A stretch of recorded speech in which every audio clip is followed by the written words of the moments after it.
नमस्कार। पता है, इंडियन स्टॉक मार्केट में ना एक बहुत ही साइलेंट सी क्रांति चल रही है। पुराने सारे रूल्स बदल रहे हैं और एक नया हीरो सामने आ रहा है। कौन? हमारे अपने डोमेस्टिक म्यूचुअल फंड्स।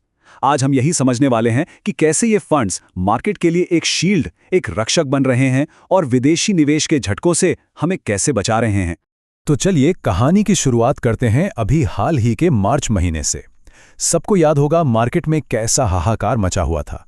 मतलब जबरदस्त उठापटक थी और चारों तरफ बस अनिश्चितता का माहौल था। अब हालात कितने सीरियस थे? इसका अंदाजा बस एक नंबर से लग जाएगा। निफ्टी गिरा -11%। जी हाँ, 11%। ये मार्च 2020 मतलब जब कोविड की शुरुआत हुई थी ना, उसके बाद से किसी एक महीने में हुई सबसे बड़ी गिरावट थी। जाहिर है इन्वेस्टर्स में टेंशन तो होनी ही थी। तो इस पूरी कहानी को समझने के लिए चलिए इसे स्टेप बाय स्टेप देखते हैं। पहले बाजार की उस उथल-पुथल को समझेंगे, फिर देखेंगे कि कैसे विदेशी निवेशक पैसा निकाल रहे थे और ठीक उसी वक्त हमारे अपने डोमेस्टिक फंड्स ने एक जबरदस्त दांव खेला। और आखिर में हम ये भी जानेंगे कि ये सब हो क्यों रहा है, इसके पीछे की बड़ी वजह क्या है।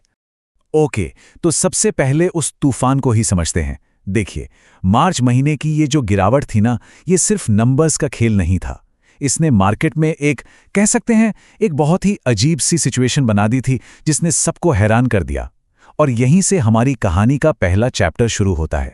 अब इस पूरी उथल-पुथल के पीछे एक बहुत बड़ा हाथ था फॉरेन पोर्टफोलियो इन्वेस्टर्स का, यानी एफपीआईज का। और उन्होंने इस दौरान कुछ ऐसा किया जिसने मार्केट की हिस्ट्री में एक नया और थोड़ा चिंताजनक रिकॉर्ड बना दिया।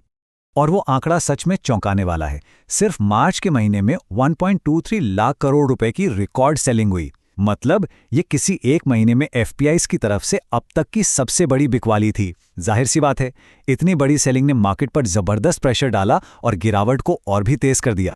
लेकिन यहाँ कहानी में एक ट्विस्ट है। जब विदेशी निवेशक अपना पैसा निकाल रहे थे, ठीक उसी वक्त हमारे अपने देश में एक हीरो तैयार हो रहा था, हमारे डोमेस्टिक म्यूचुअल फंड्स। उन्होंने घबराने की जगह एक बिल्कुल उल्टा और बहुत ही स्ट्रांग मूव लिया, और इसने तो जैसे पूरा गेम ही पलट कर रख दिया। हुआ ये कि ठीक उसी महीने में उन्होंने 1 लाख करोड़ रुपए से भी ज्यादा का रिकॉर्ड इन्वेस्टमेंट कर डाला। सोचिए, एक तरफ से पैसा बाहर जा रहा है और दूसरी तरफ से हमारे अपने इन्वेस्टर्स मार्केट में और पैसा डाल रहे थे। ये जो तस्वीर है ना, ये पूरी कहानी को एक फ्रेम में दिखाती है। एक तरफ वो विशाल लाल बार है, फॉरेन इन्वेस्टर्स की सेलिंग 1.23 लाख करोड़ रुपए की, और दूसरी तरफ लगभग उतना ही बड़ा हरा बार, हमारे डोमेस्टिक म्यूचुअल फंड्स का इन्वेस्टमेंट। ये जो क्लैश है, ये इंडियन मार्केट की नई सच्चाई है। तो सवाल उठता है कि डोमेस्टिक इन्वेस्टर्स ने ऐसा क्यों किया? जैसा कि एक एक्सपर्ट ने बताया, उन्होंने इस गिरावट को एक प्रॉब्लम की तरह नहीं बल्कि एक अपॉर्चुनिटी की तरह देखा।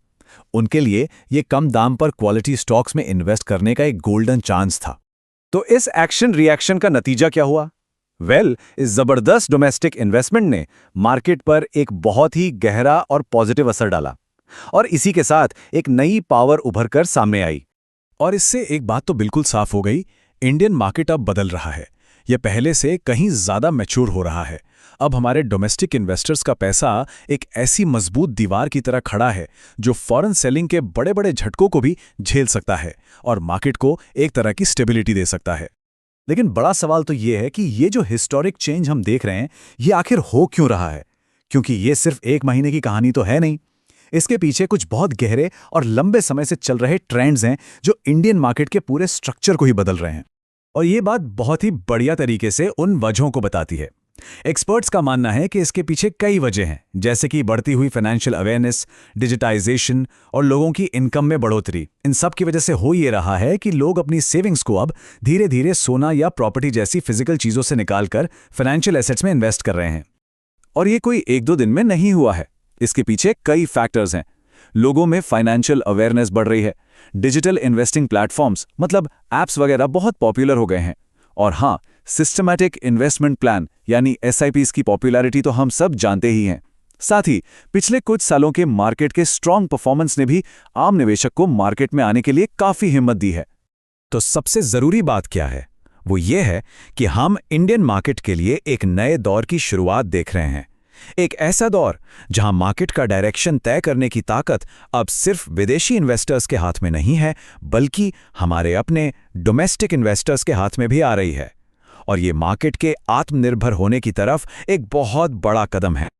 और ये सब हमें एक बहुत ही अहम सवाल पर लाकर छोड़ देता है। तो क्या ये एक ज्यादा आत्मनिर्भर, एक ज्यादा self reliant Indian stock market की शुरुआत है? एक ऐसा मार्केट जो बाहरी झटकों का सामना करने के लिए पहले से कहीं ज्यादा मजबूत है? सोचेगा जरूर।